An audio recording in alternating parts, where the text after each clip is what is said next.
Yehuda, Shimi Achazia Yisrael. Hayamin Ethmete Shel Yehuda, Tehila Yahweh, Tehila Yahweh Ben Yahweh. Good morning, family. My name is Achazia Yisrael, and I am from, and I exist as the tribe of Yehuda. Praise Yahweh and praise Yahweh Ben Yahweh. What we are going to be talking about this morning is going to be from the book of Yirmiyahu, or Jeremiah, chapter 51, verse 12. But before we get into this, let's get into prayer. If I may ask you with respect to face the east, we will be saying the Tefillah, which is the Lord's Prayer in Hebrew. Tefillah, Avenu, Sabah Shemayim, Yikadar Shemayakar, Tavomaku Teakar, Yer Seri Zonkar, Kivashamayim Kain Ba'aret, Alakim Kainu, Tain Lanu Hayom, Muslak Lanu, Akarteinu, Kimo Chasol Kim, Gamanatinu, Lakotein Lanu, Beal Tefienu, Ladeni Seyon, Kakar Seinu, Minara, Kilaka, Hamamlaha, Ve Kivara, Ve Teferet, Leolame, Olamin, Sila, Tehila Yahweh. All right. Jeremiah 51, verse 12, or Yirmiyahu,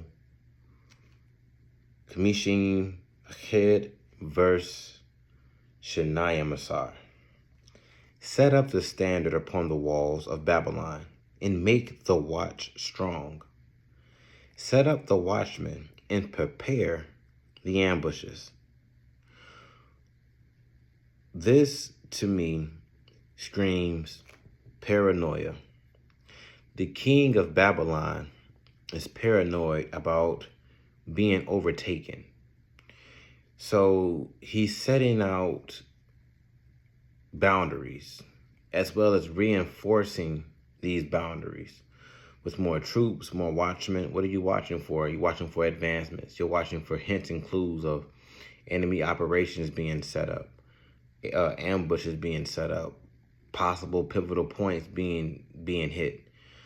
So he wants to predispose his theory into action. So he is ordering all of this setting up upon the walls, upon the coast, and even maybe in a way in certain states where, one can seek the advantage of overtaking. He's probably even setting up watches there, as we're seeing in the news, right? And there is only one king of Babylon that is this paranoid and at this time, and that is President Trump.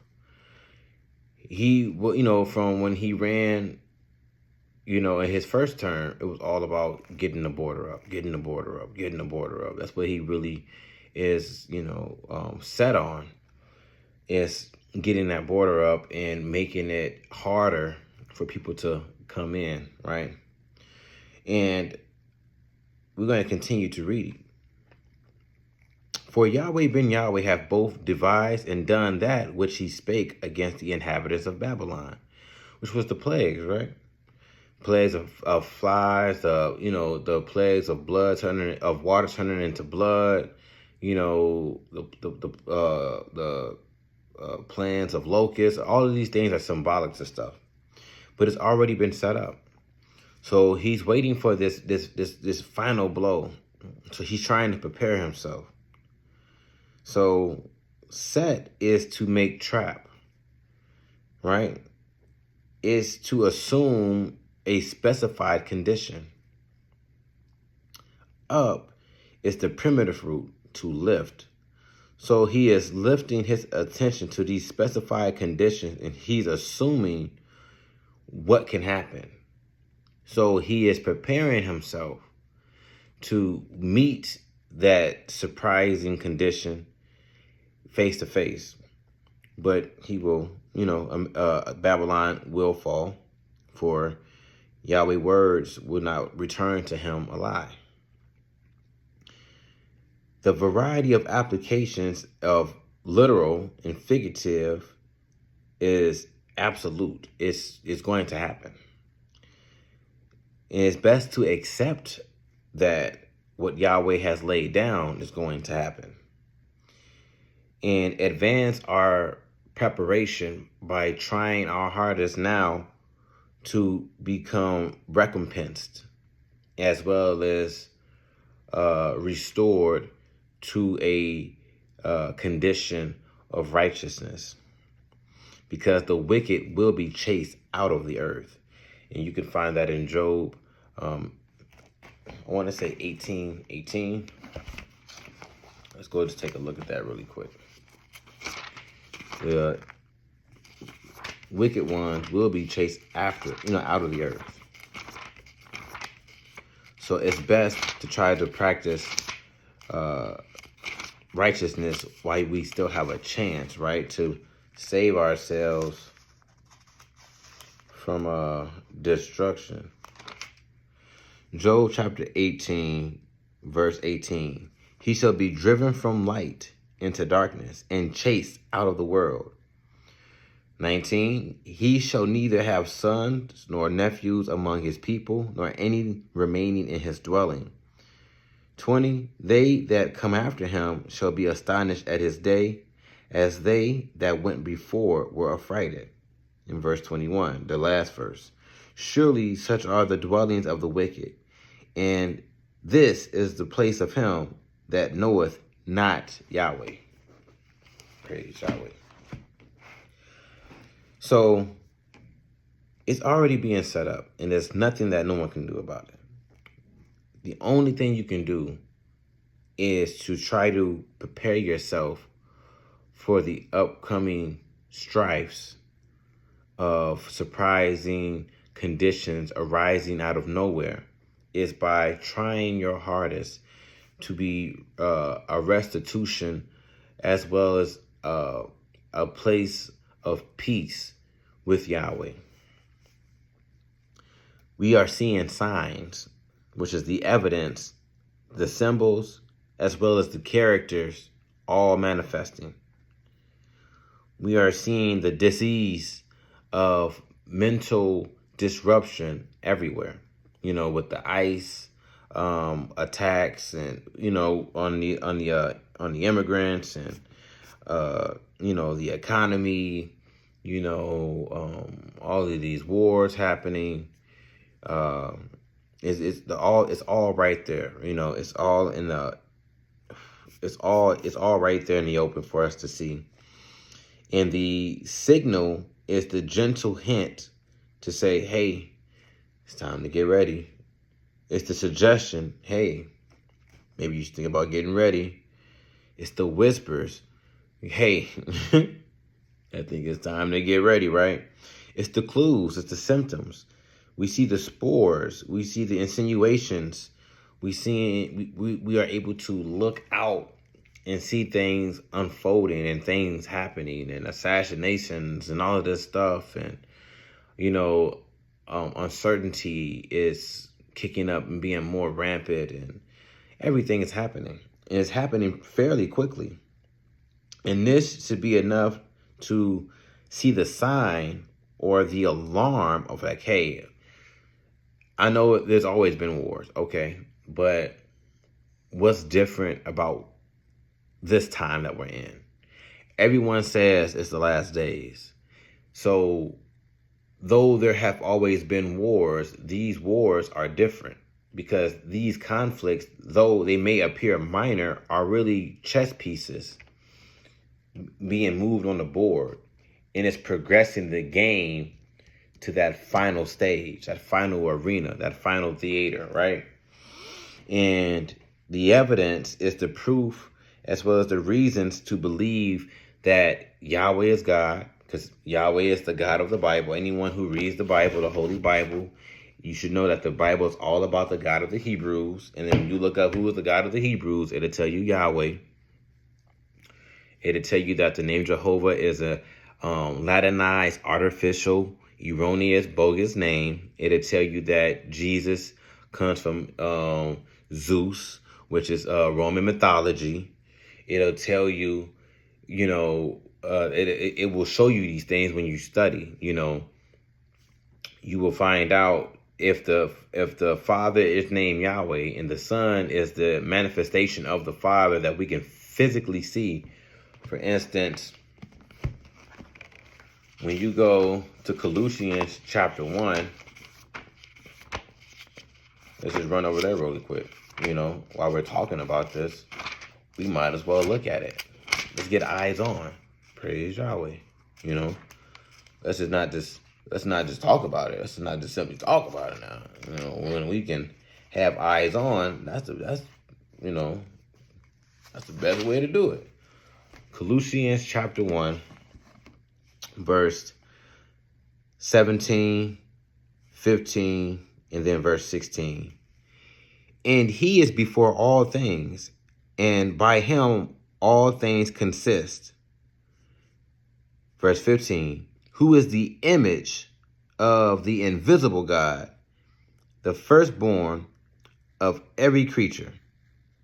Verse 16, for by him were all things created that are in heaven and that are in earth, visible and invisible, whether they be thrones or dominions or principalities or powers. Right?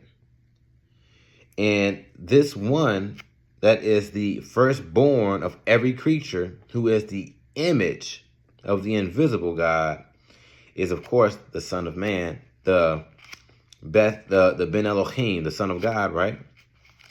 Because we find out again in our studies, praise Yahweh, in the book of Hebrews, chapter 1, verse 1 through 3. Yahweh, who at sundry times and in diverse manners spake in times past unto the fathers by the prophets.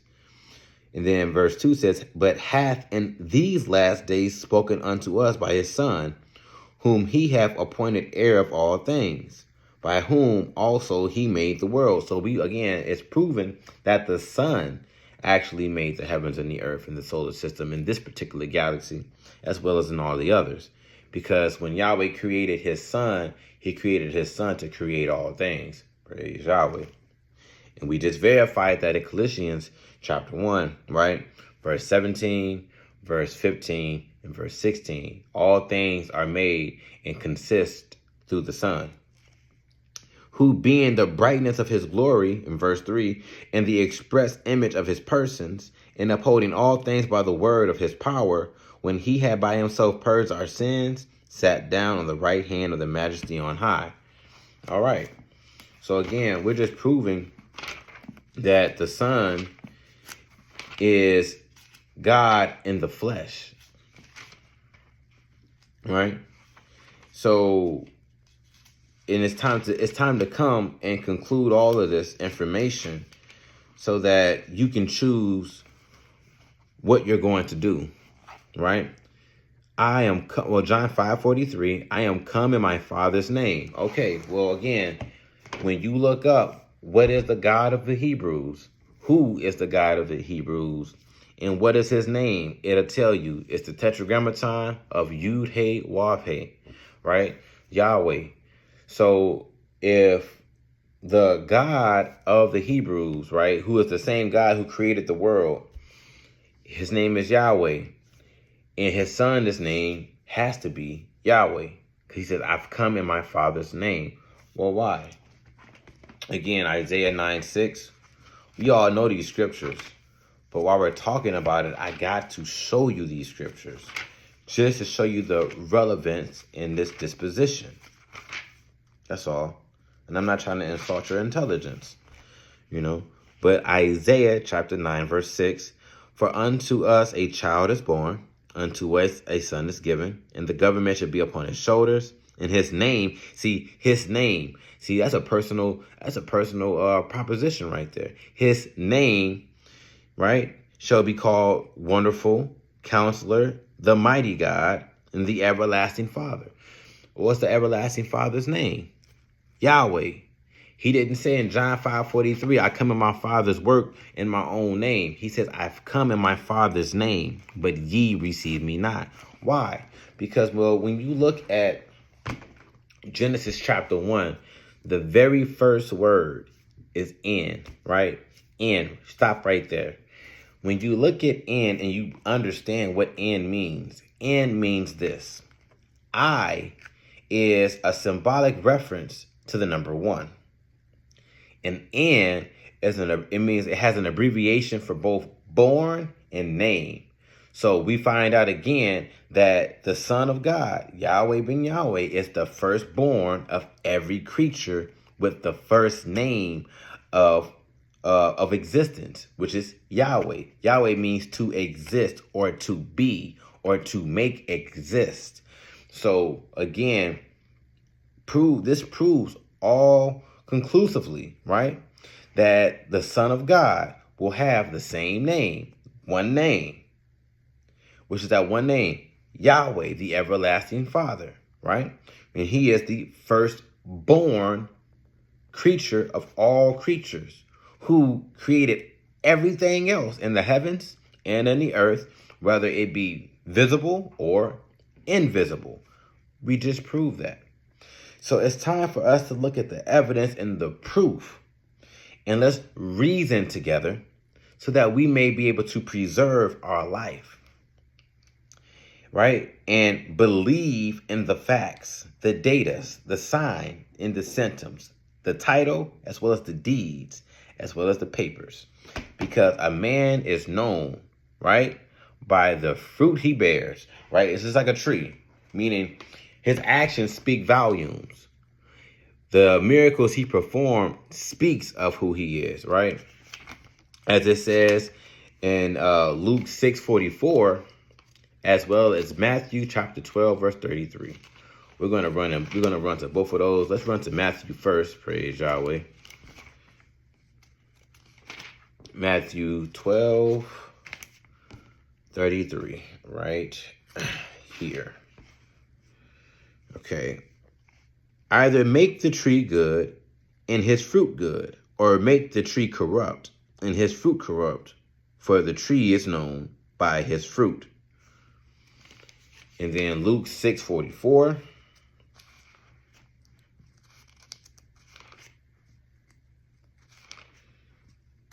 Praise Yahweh. And we're going to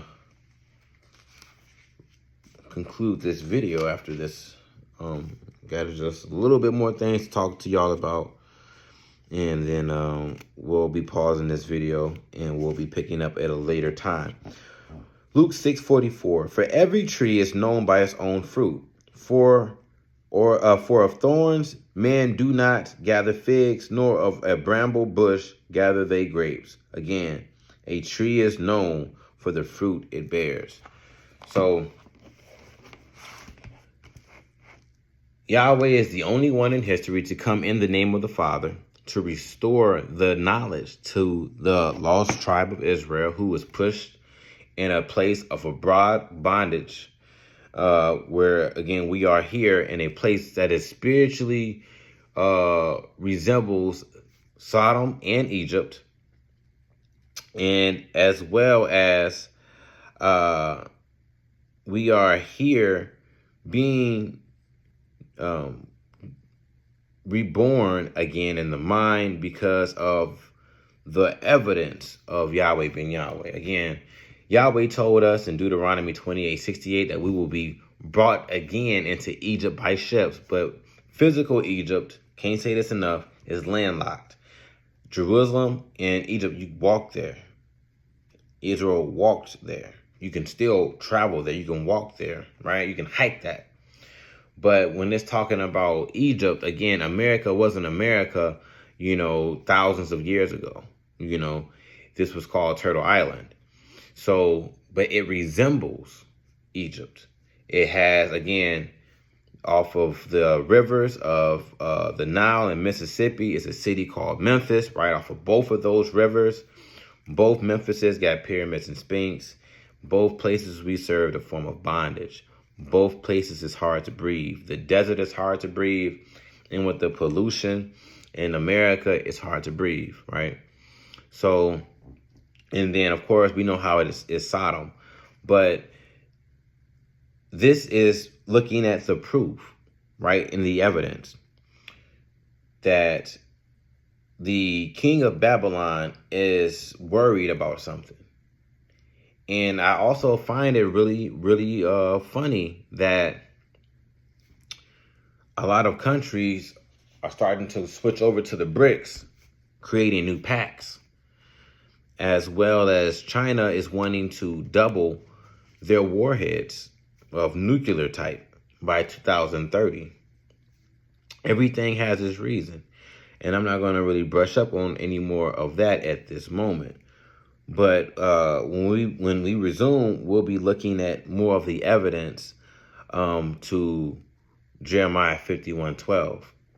I pray you all have a wonderful day. Please be safe. Discipline. The training that is expected to produce a specific character or a pattern of behavior. We must be disciplined.